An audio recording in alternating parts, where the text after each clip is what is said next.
नमस्कार मित्रांनो, शिवरुद्र फार्मच्या चॅनलवर आपलं सहर्ष स्वागत आहे. मित्रांनो, आज आपण अतिशय महत्त्वाचा विषय घेऊन आलेले आहे, पपई लागवड तंत्रज्ञान. पपई आपल्या मनात म्हणजे प्रश्न जर असेल, आपल्याला पपईची लागवड करायची असेल तर हा व्हिडिओ तुम्ही शेवटपर्यंत बघा आणि कुठल्या गोष्टी महत्त्वाच्या आहेत ते तुम्ही समजून घ्या. त्यानंतर हा व्हिडिओला सबस्क्राईब करायला, शेअर करायला आणि फॉरवर्ड करायला विसरू नका. तर चला तर बघूया पपई पिकाची लागवड कशा पद्धतीने करायची. आता जर ह्या गोष्टींचा जर आपण विचार केला तर सगळ्यात महत्त्वाचा गोष्ट आहे जमीन. आपल्याला पपईची लागवड करायची असेल तर आपल्या जमिनीचा आपल्याला माती पाणी परीक्षण करणं हे अतिशय फार महत्त्वाचं आहे. जमिनीचं परीक्षण करून या पपईसाठी तुम्हाला उत्तम निचऱ्याची, सुपीक, मध्यम, काळी, तांबडी पोयटेची जमीन तुम्हाला ही योग्य ठरेल. जर तुमची जमीन ही जांभळ्या खडकाची जमीन असेल तर ती जमीनसुद्धा या जमिनीमध्ये पपईची झाडे अतिशय चांगल्या पद्धतीने येऊ शकतात. त्यानंतर जमिनीचा सामूचा जर विचार केला तर ह्या पपईसाठी 6.5 ते 8 हा जमिनीचा सामू असावा. चुनखडीच्या आणि खडकाळ जमिनीमध्ये पपईची जी झाडं आहेत ती चांगली वाढत नाहीत. पपईच्या झाडांच्या मुळांच्या खोलीचा जर आपण विचार केला तर 40 सेंटीमीटरपर्यंत हे मुळे खोल जातात. त्यामुळे जमिनीचा जो वरचा थर आहे तो आपल्याला भुसभुशीत करणं हा महत्त्वाचा आहे. व त्याच्यानंतर जर ह्या ज्या गोष्टी आहेत, वरचा जर थर आपण भुसभुशीत जर केला तर पपईच्या झाडाची वाढ ही चांगल्या पद्धतीने होते. त्यानंतर जर आपण हवामान विचार केला, पपईचे हे झाड आहेत हे उष्णकटिबंधामध्ये येणारं आहेत आणि या झाडामध्ये जर आपण विचार केला तर या झाडाला कडाक्याची थंडी, जोरदार वारे असेल तर या गोष्टी या पिकाला हानिकारक ठरू शकतात. तर याच्यामध्ये जर आपण तापमानाचा विचार केला साधारणतपणे की 15 ते 30 डिग्री सेल्सिअस या तापमानामध्ये या झाडाची वाढ चांगल्या पद्धतीमध्ये होते. या झाडासाठी वार्षिक पाऊसमान 1500 मिलीमीटर पाऊस या पिकाला मानवू शकतो. जर आपण जास्तीत जास्त समजा उष्ण तापमान जर असेल 44 डिग्री सेल्सिअसपर्यंत देखील जर तापमान वाढलं तरी या वातावरणामध्ये हे पपईची झाडं येऊ शकतात. किंवा कमीत कमी जर तुम्ही विचार केला 10 डिग्री सेल्सिअसपर्यंत तरी तापमान थंडी वगैरे जर पडली तरी झाडं ही पपई झाडं हे तग धरू शकतात. त्यानंतर आपण जातीचा विचार केला की या पपईच्या झाडामध्ये नर आणि मादी फुले हे वेगवेगळ्या झाडावर येत असतात. त्याच्यामध्ये काही उभयलिंगी जाती असतात, काही नर मादी फुलांच्या वेगळ्या जाती असतात. तर याच्यामध्ये जर विचार केला तर वॉशिंग्टन आहेत, को 5 आहेत, को 6, पुसा ड्वार्फ, पुसा नना, पुसा जायंट. त्याचप्रमाणे कूर्ग हनीड्यू, को 7, पुसा डेलिशियस, सनराईज, सोलो, अर्का प्रभात या उभयलिंगी जाती आहेत. म्हणजे याच्यामध्ये नर आणि मादी फुले एका झाडामध्ये असतात. जर आपण पेपेन प्रक्रिया पदार्थ बनवण्यासाठी तर आपण पपईची लागवड करणार असाल तर कोप 2, पुसा मॅजेस्टी ह्या जातीच्या तुम्ही लागवड करू शकतात. त्याचबरोबर अनेक प्रायव्हेट कंपन्यांच्या बऱ्याचशा जाती मार्केटमध्ये आहेत.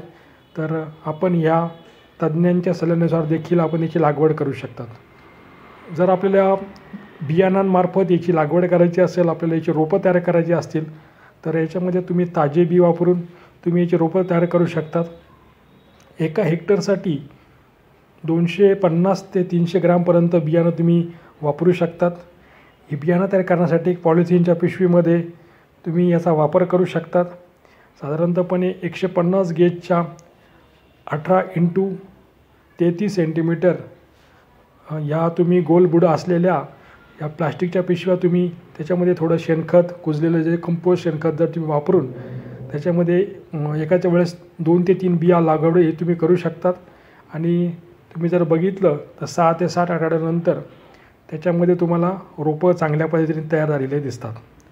याचा जर लागवडीच्या हंगामानं जर आपण विचार केला तर भारतामध्ये संपूर्ण वर्षामध्ये याची लागवड करू शकता. जसं की जून, जुलै, सप्टेंबर, ऑक्टोंबर, जानेवारी, फेब्रुवारी या तिन्ही हंगामात तुम्ही लागवड करू शकतात. परंतु महाराष्ट्रामध्ये जून ते ऑक्टोंबर ह्या महिन्यामध्ये जास्तीत जास्त लोक याची लागवड करतात. याचा परागीकरणाचा जर आपण विचार केला तर पपई ज्या फळामध्ये नर आणि मादी झाडं हे स्वतंत्र असल्याने अशा झाडांना जर आपल्याला फुलोरा जोपर्यंत येत नाही तोपर्यंत आपल्याला हे झाडं लक्षात येत नाही. त्यामुळे जर तुम्ही लागवड करणार असाल तर नर आणि मादी झाडं तुम्ही एकाच ठिकाणी लावा आणि जर ह्या गोष्टी जर तुम्ही केल्या तर तुम्हाला उत्पादन चांगल्यामध्ये मिळू शकतं. समजा जर तुम्ही याच्यामध्ये काही उभयलिंगी जर व्हरायटींचा जर तुम्ही जातींची लागवड तुम्ही जर केली तर तुम्ही त्याच्यामध्ये जसं की उदाहरणार्थ कूर्ग हनीड्यू आहेत, अर्का प्रभात आहेत. तर या कृषी संशोधन केंद्रांनी जर या रेकमेंड केलेल्या काही व्हरायटीज आहेत किंवा काही प्रायव्हेट कंपन्यांच्या व्हरायटी देखील आज मार्केटमध्ये आहेत. तर तज्ज्ञांच्या सल्ल्यानुसार तुम्ही ह्या गोष्टी लागवड करू शकता. तर लागवडी पद्धतीचा जर तुम्ही विचार केला, लागवडीपूर्वी जर तुम्हाला तुमचं जे शेत आहे त्याची चांगल्या पद्धतीने तुम्हाला आडवी आणि उभी नांगरणी करून घ्यावं लागेल. कोळबाच्या तुम्हाला 2 पाळ्या द्याव्या लागतील, ढेकळे फोडून घ्यावे लागतील आणि जमीन सपाट वगैरे करून तुम्ही 2.25 बाय 2.25 मीटर किंवा 2.5 बाय 2 मीटर अशा प्रकारे अंतरावर त्याची लागवड करू शकतात. खतांचं जर व्यवस्थापन तुम्हाला मी सांगितलं की पहिले माती पाणी परीक्षण, देठ परीक्षण वगैरे हे तुम्हाला करणं महत्त्वाचं आहे. माती परीक्षण करून तुम्ही त्या पद्धतीने तुमच्या जमिनीमध्ये कुठले कुठले अन्नद्रव्य गरज आहे त्या पद्धतीने तुम्ही त्याची मात्रा देऊ शकतात. आता याच्यामध्ये जर बघितलं तुम्ही जर लागवड करताना सुरुवातीला तुम्हाला शेणखत किंवा कंपोस्ट खत तुम्हाला प्रति हेक्टरी 40 ते 50 बैलगाड्या म्हणजे 20 मेट्रिक टन तुम्हाला शेणखत द्यावं लागेल. हे तुम्ही जमिनीमध्ये मिसळून देऊ शकतात. लागवडीनंतर तुम्हाला नत्र, स्फुरद आणि पालाश हे जर याचा झाडांसाठी जर विचार केला 200-200 ग्रॅम तुम्हाला नत्र, स्फुरद, पालाश हे प्रति झाडाला तुम्ही देऊ शकतात. हे तुम्ही 4 वेळेस विभागून देऊ शकता. तुम्ही याचा जर विचार केला तर पहिला डोस तुम्हाला पहिल्या महिन्यामध्ये, दुसरा डोस तुम्हाला 3ऱ्या महिन्यामध्ये, तिसरा डोस तुम्हाला 5व्या महिन्यामध्ये आणि चौथा डोस तुम्हाला 7व्या महिन्यामध्ये तुम्ही जर गोल अशा बांगडी पद्धतीने जर दिला तर झाडांची वाढ ही चांगल्या प्रमाणामध्ये होते. पाण्याचं जर तुम्ही व्यवस्थापनाचा जर विचार केला तर साधारणपणे हिवाळ्यामध्ये तुम्हाला झाडाला दर 10 दिवसानंतर पाणी द्यावं लागेल आणि उन्हाळ्यामध्ये तुम्हाला आठवड्यातून तुम्हाला 1 वेळेस पाणी देणं महत्त्वाचं आहे. जर तुम्ही दुहेरी आळं पद्धत वापर करू शकता, ठिबक सिंचन वापर करू शकता, सरी पद्धत वापर करू शकतात. परंतु जमिनीमध्ये वापसा कंडिशन असणं हे फार महत्त्वाचं आहे, कारण की पपईच्या पिकाला जास्त पाण्याची गरज नसते आणि अशा पद्धतीने जर तुम्ही जास्त जर पाणी दिलं त्या ठिकाणी बुरशीजन्य रोगांचाही देखील प्रादुर्भाव होऊ शकतो आणि कमी जर पाणी दिलं तर झाडं स्ट्रेसमध्ये जाऊ शकतं. त्यामुळे वापसा कंडिशन ठेवणं ही फार महत्त्वाची गोष्ट आहे. तुम्ही फळांची काढणी जर विचार केला तर साधारणतःपणे 3 ते 7 महिन्यामध्ये नंतर तुम्हाला जे झाडं आहे त्याच्यापासून तुम्हाला फुले यायला सुरुवात होतात आणि त्यानंतर फळ काढणी वगैरे ह्या गोष्टी सुरू होतात. तर 4 ते 6 महिन्यानंतर झाडांमध्ये फुलधारणा वगैरे सुरू होते. आता काही व्हरायटी अतिशय चांगल्या पद्धतीने आल्या आहे की त्यांना लवकरात लवकर फुलधारणा होते. तर ह्या पद्धतीने तुम्ही देखील विचार करू शकतात. सगळ्यात महत्त्वाचं म्हणजे की ह्या सालीमधला जो चीक असतो तो दुधासारखं न निघता पाण्यासारखं जर निघायला सुरुवात झाली तर तुम्ही त्यावेळेस तसेच जो आपण आंबा पीक म्हणू शकतात की पपई पीक म्हणू शकतात की त्यांच्या जर जो वरचा जो कवरिंग असेल किंवा जी वरचा जर त्याच्यावर पिवळे डाग पडायला सुरुवात झाली की जेणेकरून आपण लक्षात घ्यायचं आहे की झाड आता आपल्या झाडाला फळे हे काढणीसाठी तयार आहेत. तर अशा प्रकारे तुम्ही ही त्याची मॅच्युरेशन साईन आहेत, मॅच्युरेशन इंडेक्स म्हणजे त्यावेळेस तुम्ही ओळखू शकता की झाडाला आता फळं काढण्यासाठी हा टाईम झालेला आहे. तर एका झाडापासून तुम्हाला साधारणतः जर बघू शकतात की 70 ते 100 फळापर्यंत देखील फळे मिळू शकतात आणि जर किलोमध्ये याचा जर विचार केला 50 किलो ते 100 किलोपर्यंत तुम्हाला चांगल्या पद्धतीने व्यवस्थापन जर केलं तर उत्पादन मिळू शकतं. आता याच्यावर येणाऱ्या आपल्या रोगांचा जर आपण विचार केला तर पपईमध्ये पपई रिंग, पपई स्पॉट, पपई मोजॅक, केवडा तर ह्या प्रकारचे रोग येऊ शकतात. खोडकीड असेल, बुंदासड असेल आणि त्याच्यावर जर तुम्ही वेगवेगळ्या किडींचा जर विचार केला, पिठ्या ढेकून असेल, मावा, तुडतुडे ह्या प्रकारच्या किडी त्याच्यामध्ये येऊ शकतात. आता जर तुम्ही जर याच्यामध्ये विषाणूजन्य रोग हा पपया रिंग हा विषाणूजन्य रोग त्याच्यावर येतो.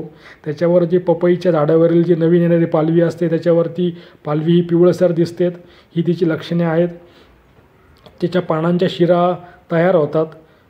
जसं की ह्या ज्या पानांवर बारीक बारीक जर शिरा जर तुम्ही एक प्रकारे डिझाईन झाडावर तयार झाल्यासारखी तुम्हाला दिसू शकतात आणि पिवळसर चट्टे झाडांवर दिसून येऊ शकतात. तर अशा प्रकारे या पपई मोझॅकमध्ये अशाच प्रकारे झाडांवर एक प्रकारे पानांवर एक प्रकारचे डिझाईन तयार होतात आणि पिवळसर डिझाईन दिसतात. पाने एखाद्या धाग्याप्रमाणे तुम्हाला दिसतात. तर अशा ज्या झाडांची जे तुम्हाला फळं आहेत ते आकाराने तुम्हाला छोटे दिसू लागतात आणि वेगळी वाकडी होतात. अशा जे झाडं असेल तर त्यांची पानं तुम्हाला काढून टाकणं सुरुवातीच्या काळामध्ये अतिशय योग्य असतात. तुम्ही जर याच्यावर कुठली उपाययोजना करायची याचा जर विचार जर केला तर तुम्हाला सुरुवातीच्या काळामध्ये की अतिशय कुठल्या जातीची तुम्ही निवड करणार असाल ती रोगप्रतिक्षम जाती व कमी ह्या ज्या रोगकिडींना बळी पडणारी जी कमी बळी पडणारी जी जात आहे तिची निवड तुम्हाला करायला योग्य ठरेल. त्यानंतर जे विषाणूजन्य रोग आहेत हे याचं जर सगळ्यात महत्त्वाचं कारण आहेत की याला ज्या पोषक कंडिशन असतात म्हणजे याच्यामध्ये की जे मावा असतील तुडतुडे असेल की त्याच्या पंखांवर अशा प्रकारचे हे जे विषाणूजन्य रोगाचे जे आहेत ते विषाणू ह्या इकडून तिकडून आपल्या शेतीच्या परिसरामध्ये ट्रान्सफर होत असतात. तर तुम्ही मावा तुडतुडे व अनेक किडीचे जर तुम्ही जर त्या ठिकाणी नियंत्रण जर केलं तर तुम्हाला विषाणूजन्य रोगांपासून किंवा अन्य प्रकारच्या ज्या बुरशीजन्य रोगांपासून तुम्हाला त्याचा प्रादुर्भाव कमीत कमी होऊ शकतो. आता जर मावा याचा किडीचा प्रादुर्भाव जर तुम्हाला दिसत असेल तर तुम्हाला 15 दिवसाच्या अंतराने तुम्ही त्याच्यामध्ये डायमेथोएट किंवा निमआर्का 10 लिटर जर तुम्ही 10 लिटर पाण्यातून तुम्ही जर फवारला तर तुम्ही त्याच्यामध्ये त्याचं चांगलं नियोजन होऊ शकतं. म्हणजे साधारण तुम्ही जर विचार केला तर डायमेथोएट 10 मिली 10 लिटर पाण्यासाठी आणि निमआर्क हा 10 मिली 10 लिटर पाण्यासाठी जर याची फवारणी तुम्हाला करणं गरजेचं आहे. तर त्याच्यानंतर तुम्हाला झाडांच्या ज्या फळबागा असतात त्याच्याभोवती तुम्हाला एक प्रकारे अडथळा निर्माण करण्यासाठी तुम्हाला एक शेल्टर किंवा बाउंड्री लाईन तुम्हाला त्या ठिकाणी करावं लागेल जेणेकरून तुमच्या बागेवर कुठल्या प्रकारे रोग आणि किडीचा प्रादुर्भाव त्या ठिकाणी होणार नाही. आता खोडकूज असेल किंवा बुंदासड असेल हा एक बुरशीजन्य रोग आहेत आणि याचं जर तुम्हाला जर नियंत्रण करण्यासाठी तर तुम्ही जर तुमच्या शेतीमध्ये जर वारंवार पाणी जर देत असाल तर हे पाणी तुम्हाला याच्यावर नियंत्रण करावं लागेल. कारण की या ठिकाणी जास्ती जर पाणी जर दिलं तर जो बुंदा असेल या ठिकाणी जे त्याची बुरशी असेल ती बुरशी मोठ्या प्रमाणात वाढते. तर तुम्हाला ड्रीप पद्धत म्हणू शकतो किंवा जर तुम्हाला पाण्यामध्ये जमिनीमध्ये जी वापसा कंडिशन आहेत तर ह्या गोष्टींचा देखील तुम्हाला उपयोग करणं महत्त्वाचं आहे. तर सगळ्यात महत्त्वाची ही गोष्ट आहे खोडाच्या लगत किंवा आपल्याला पाणी द्यायचं नाही आहे. आपल्याला दुहेरी बांगडी पद्धतीने पाणी द्यायचं आहे आणि पाणी जास्त साचणार नाही याची तुम्हाला दक्षता घ्यायची आहे. त्यानंतर किडींचा जर रोग जर विचार केला तर याच्यामध्ये सगळ्यात महत्त्वाची कीड आहेत पिठ्या डेकून आणि या पिठ्या डेकून पाने असतील खोड असेल याच्यावर मोठ्या प्रमाणात ही दिसून येते आणि त्याच्यामुळे त्या पद्धतीने जर तुम्ही त्याच्यावर काळी बुरशी तुम्ही जर बघत असाल की त्याची काळी बुरशी त्या ठिकाणी वाढू लागते आणि याचा परिणाम जर तुम्ही फळांवर आणि पानांवर त्या ठिकाणी देखील होऊ शकतो. तर जर याचा जर आपण उपाय जर बघितली तर याच्यामध्ये ॲसिनोफॅगस ही परजीवी कीटक आहेत.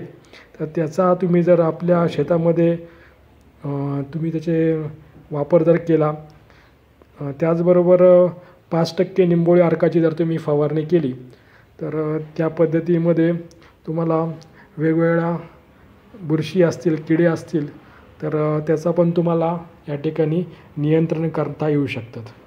मित्रांनो, अशा प्रकारे विविध माहिती